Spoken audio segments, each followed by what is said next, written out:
টাইমেটলৈ স্বাগতম মই অভিলাষ আৰু লৈ আহিছো এটা গুৰুত্বপূৰ্ণ খবৰ ৰাজ্যবাসীলৈ বৰ্তমান সময়ত ডাঙৰ খবৰ আহিছে কিয়নো অসমত লোকপিয়ল হ'ব 2 আগষ্টৰ পৰা অসমত আৰম্ভ হ'ব লোকপিয়ল আৰু 17 আগষ্টৰ পৰা চৰকাৰী বিষয়া যাব আপোনাৰ ঘৰলৈ গতিকে বৰ্তমান সময়ত এটা গুৰুত্বপূৰ্ণ খবৰ ৰাজ্যবাসীৰ কাৰণে গুৰুত্বপূৰ্ণ খবৰ কিয়নো অসমত হ'ব লোকপিয়ল আৰু এই সন্দৰ্ভত সবিশেষ লৈ অহাৰ চেষ্টা কৰিছো জনাই আছো টাইম মেড বিগ ব্ৰেকিং ডাঙৰ খবৰ অসমত হ'ব লোকপিয়ল ৰাজ্যৰ কোটি কোটি লোকলৈ বৰ্তমান সময়ত গুৰুত্বপূৰ্ণ খবৰ বিশেষকৈ ৰাজ্যবাসীলৈ বৰ্তমান সময়ত এটা গুৰুত্বপূৰ্ণ খবৰ 2 আগষ্টৰ পৰা অসমত হ'ব লোকপিয়ল 17 আগষ্টৰ পৰা ঘৰে ঘৰে যাব লোকপিয়লৰ বিষয়া 17 আগষ্টৰ পৰা আপোনাৰ ঘৰে ঘৰে যাব লোকপিয়লৰ বিষয়া 15 ছেপ্টেম্বৰ পৰ্যন্ত এই প্ৰক্ৰিয়া চলিব প্ৰায় ৮৫,০০০ কৰ্মী নিয়োজিত হ'ব এই প্ৰক্ৰিয়াত গতিকে এটা গুৰুত্বপূৰ্ণ খবৰ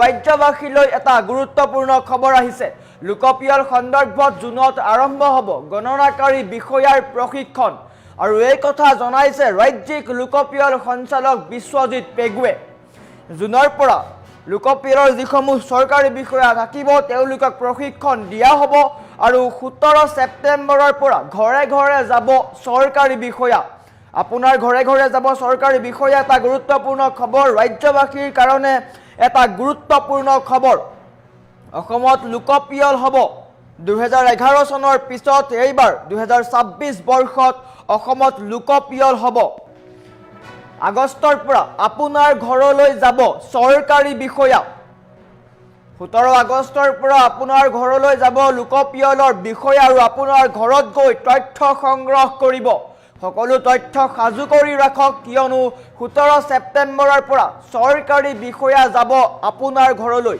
প্ৰায় ৮৫,০০০ চৰকাৰী বিষয়া এই কামত নিয়োজিত কৰোৱা হ'ব আৰু তেওঁলোকক জুনৰ পৰা প্ৰশিক্ষণ দিয়া হ'ব অসমত লোকপিয়ল হ'ব ইতিমধ্যে স্পষ্ট কৰিছে এই কথা দীৰ্ঘদিনীয়া বিৰতিৰ পিছত অসমত পুনৰ আৰম্ভ হ'বলৈ গৈ আছে জনগাঁথনি নিৰ্ণয়ৰ আটাইতকৈ ডাঙৰ প্ৰক্ৰিয়া লোকপিয়ল ৰাজ্যিক লোকপিয়ল সঞ্চালক বিশ্বজিৎ পেগুৱে এই সন্দৰ্ভত স্পষ্টকৈ ঘোষণা কৰিছে এই কথা ৰাজ্যখনৰ বা অসমৰ ভৱিষ্যত উন্নয়নৰ ৰেখাচিত্ৰ তৈয়াৰ কৰাৰ লক্ষ্যৰে এইবাৰ প্ৰশাসনে অত্যন্ত তৎপৰ হৈ এইসমূহ কাম কৰিব অসমত এই বিশাল অভিযানটো কেনেকৈ পৰিচালিত হ'ব এই সন্দৰ্ভতো মন্তব্য আগবঢ়াইছে লোকপিয়লৰ দৰে এটা জটিল কামৰ বাবে দক্ষ জনশক্তিৰ প্ৰয়োজন সেইবাবে অহা জুন মাহৰ পৰাই নিৰ্বাচিত গণনাকাৰী বিষয়া আৰু কৰ্মচাৰীসকলৰ বিশেষ প্ৰশিক্ষণ শিবিৰ আৰম্ভ হ'ব ইয়াত তথ্য কেনেকৈ সংগ্ৰহ কৰিব লাগে আৰু ডিজিটেল মাধ্যমৰ ব্যৱহাৰ কেনেকৈ কৰিব লাগে সেইসমূহৰ ওপৰত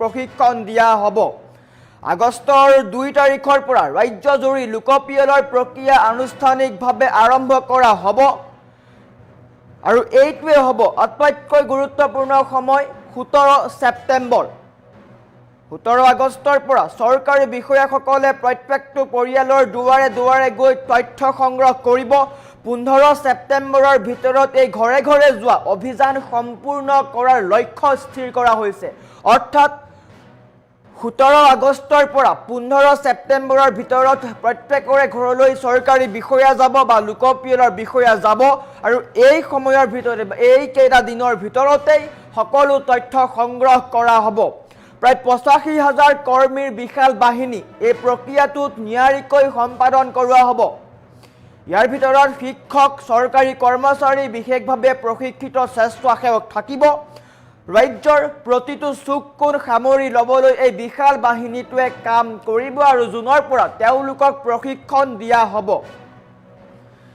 লোকপিয়ল হৈছে এখন ৰাজ্যৰ কাৰণে বা এখন দেশৰ কাৰণে এটা অন্যতম গুৰুত্বপূৰ্ণ প্ৰক্ৰিয়া কিয় এই গুৰুত্বপূৰ্ণ লোকপিয়ল কেৱল মানুহ গণনা কৰা কামেই নহয় ইয়াৰ দ্বাৰা কেইবাটাও দিশত লাভজনক ফল পোৱা যায় ৰাজ্যত কিমান দৰিদ্ৰ সীমাৰেখাৰ তলৰ পৰিয়াল আছে বা কাৰ কি সুবিধাৰ প্ৰয়োজন তাৰ সঠিক তথ্য ইয়াৰ জৰিয়তে পোৱা যায় অৰ্থাৎ গ্ৰাউণ্ড জিৰোত এইসমূহ ছাৰ্ভে কৰা হয় আৰু গ্ৰাউণ্ড জিৰোত সেই সকল লোকৰ বা জনতাৰ কি সমস্যা আছে, দৰিদ্ৰ সীমাৰেখা তলৰ লোক কিমান আছে, সেই সকলো তথ্য ইয়াত ওলাই পৰে আৰু তাৰ ফলত চৰকাৰে চৰকাৰী আঁচনি প্ৰযোজ্য বা আৰম্ভ কৰিবলৈ সুবিধাও হয়।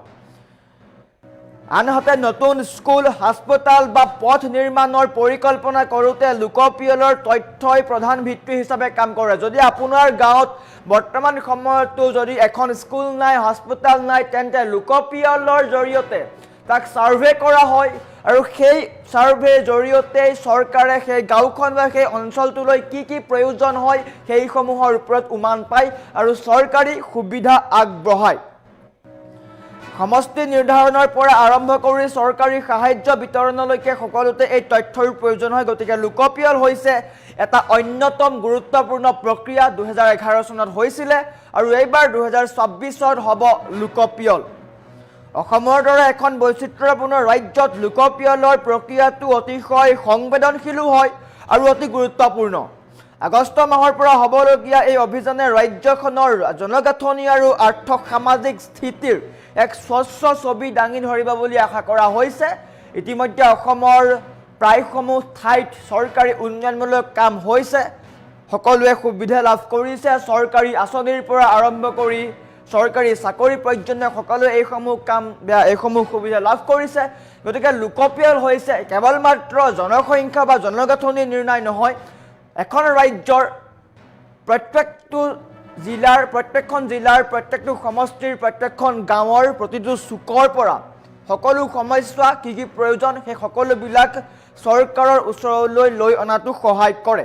গতিকে প্ৰতিগৰাকী ৰাজ্যবাসীলৈ এটা গুৰুত্বপূৰ্ণ খবৰ, অসমত লোকপিয়ল আৰম্ভ হ'ব। আগষ্টৰ পৰা আপোনাৰ ঘৰলৈ যাব চৰকাৰী বিষয়া আৰু আপোনাৰ পদূলিত টুকুৰ দিব বা দুৱাৰত টুকুৰ দিব। গতিকে আপুনিও সাজু কৰক নথিপত্ৰ। 2 আগষ্টৰ পৰা ৰাজ্যত লোকপিয়ল আৰম্ভ হ'ব। 17 আগষ্টৰ পৰা আপোনাৰ ঘৰৰ দুৱাৰত টুকুৰ দিব চৰকাৰী বিষয়াই।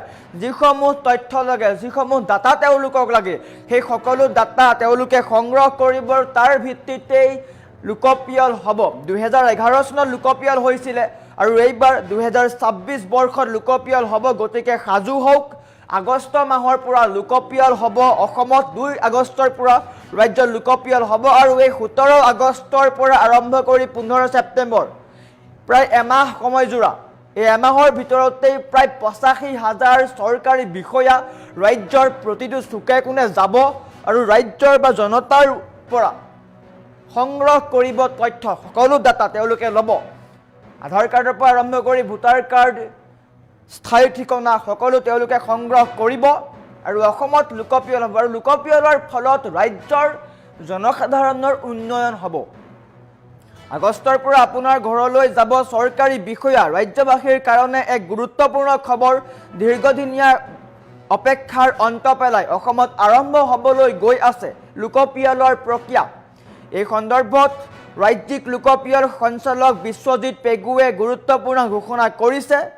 আগন্তুক 2 আগষ্টৰ পৰা আনুষ্ঠানিকভাৱে এই কাৰ্যসূচী আৰম্ভ হ'ব। ইয়াৰ পাছতেই 17 আগষ্টৰ পৰা গণনাকাৰী বিষয়াসকলে ঘৰে ঘৰে গৈ তথ্য সংগ্ৰহৰ কাম আৰম্ভ কৰিব। লোকপিয়লৰ বাবে নিযুক্তি দিয়া বিষয়া কৰ্মচাৰীসকলৰ প্ৰশিক্ষণ অহা জুন মাহৰ পৰা আৰম্ভ হ'ব।